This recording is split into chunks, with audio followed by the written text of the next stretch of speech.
retired geologist in Scottsdale, Arizona, received an HVAC bid in March 2024. 3-ton unit, $22,400 installed. He read it twice. He had spent 31 years reading underground temperatures across the Southwest, and he knew something the contractor didn't.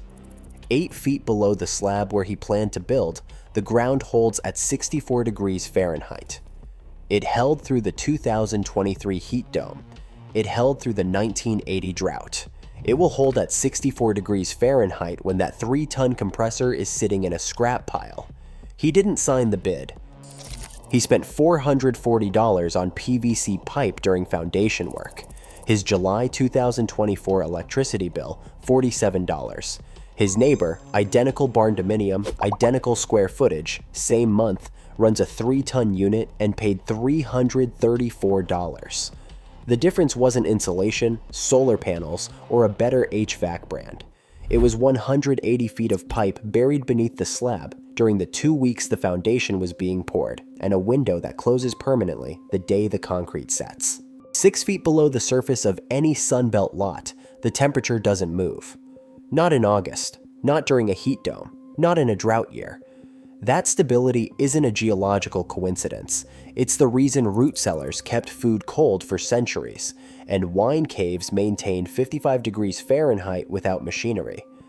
The ground at that depth holds the annual mean air temperature for the region, constant within a degree or two, year-round, without any help. In Phoenix, 67 degrees Fahrenheit. In Central Texas, 62 degrees Fahrenheit. In northern Florida, 68 degrees Fahrenheit. Sitting under every Sunbelt lot all summer doing nothing. Stand at the floor vent of an installed earth tube system on a July afternoon in the Sonoran Desert. It's 106 degrees Fahrenheit outside. The air coming through the vent is 69 degrees Fahrenheit. No compressor running, no condenser unit cycling. Just air arriving preconditioned by the ground beneath your feet, at a temperature your HVAC system would otherwise spend significant energy and where to reach. What does this to a Barndominium's cooling bill over 20 years in the Sunbelt is the part your contractor can't calculate, because the software he uses doesn't have a field for it. An earth tube, also called a thermal labyrinth, or earth-air heat exchanger, runs incoming air through that temperature stable zone before it enters the building. A 180-foot section of 8-inch PVC, buried 6 to 8 foot deep, connects an above-ground intake tower to floor vents inside the Barndominium. Outside air enters at 104 degrees Fahrenheit, moves through the buried pipe, exchanges heat with 64 degrees Fahrenheit soil along the full length of the run, and arrives inside preconditioned before the air conditioner touches it. The HVAC system receives air that's already been pulled most of the way to set point. It finishes the job instead of doing all of it. A 25-watt fan moves the air when natural convection isn't sufficient. That is the entire mechanical component. No refrigerant, no compressor, no service contract. What that does to a cooling load over a Sunbelt retirement before you make a single HVAC decision. A properly integrated earth tube system reduces the mechanical cooling demand on a 2,400 square foot Barndominium by 30 to 50% in hot climates, at the conservative end in humid Gulf Coast conditions, higher in the dry inland Southwest. At 30%, a household spending $280 per month on July and August cooling saves $84 each month. Over a 6-month Sunbelt cooling season, that is $504 per year. Over 20 years of retirement, before accounting for utility rate inflation averaging 4 to 5% annually, since 2020, that number clears $10,000. The system itself, integrated during foundation work before the slab is poured, costs $380 to $600 in materials for a DIY installation. Professional installation during that same foundation window adds $2,500 to $4,000. At the high end, $4,600 total. At the conservative savings figure, it pays for itself in under 5 years and generates net savings for the remaining 15 years. Those are the numbers your contractor can run. They're not the number that explains why he didn't put the pipe on the bid sheet. When an HVAC contractor bids a Barndominium, they run a manual J-load calculation, the ACCA industry standard for sizing residential cooling equipment. The calculation assumes your incoming air arrives at outdoor temperature.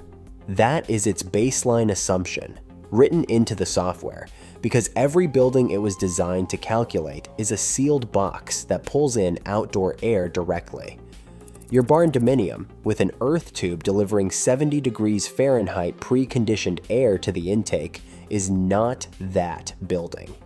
But there is no input in the software for what is buried under your slab. So the contractor sizes a system for a building that performs significantly worse than the one you are actually building, the same way a monitor barn with a vented ridge gets sized as a sealed box. He is not making an error by his own standard. The standard was written for a building type that does not include what is under your foundation.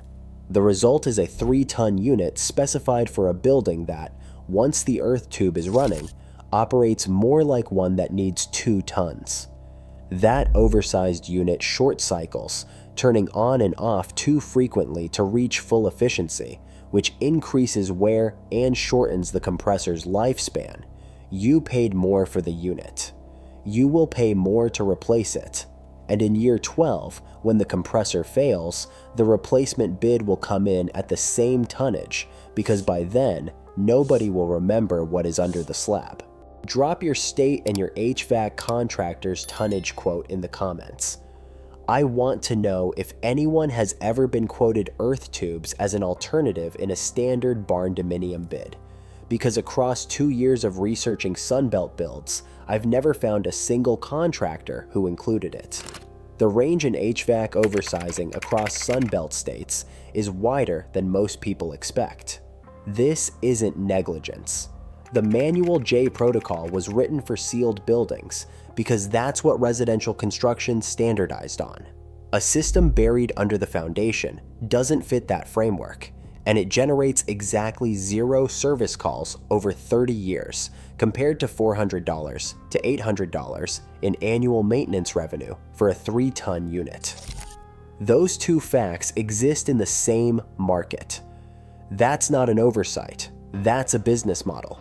The one thing that separates earth tubes from every other passive cooling system on this channel: they work on any shape you build. The monitor barn delivers passive cooling through the raised ridge. You have to build that shape or the mechanism doesn't exist. The dog trot cools through the breezeway. Change the geometry and you lose the system. Every passive cooling benefit on this channel has been inseparable from a specific building form. Earth tubes work beneath a rectangle, beneath an H shape, beneath a Quonset, beneath a monitor barn. The pipe doesn't care what sits above it. You can integrate this system into whatever Barndominium you're planning, and if you're building a monitor barn, you get both mechanisms simultaneously. The stack effect pulls heat out through the raised ridge while the earth tubes push preconditioned air in from below. The two systems run in opposite directions and reinforce each other. That combination doesn't exist in any other Barndominium configuration. The constraint is the same regardless of shape. The system has to go in during foundation work. Once the slab is poured, excavation costs triple and the window is gone.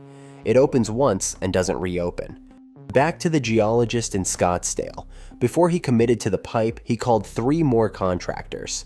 None of the 4 had ever included earth tubes in a Barndominium bid. 2 had never heard the term in a residential context. 1 knew what it was and said his company didn't install them. The 4th told him it wouldn't pass inspection, which wasn't accurate, but reflected what happens when a technology disappears from the professional training curriculum for 2 generations.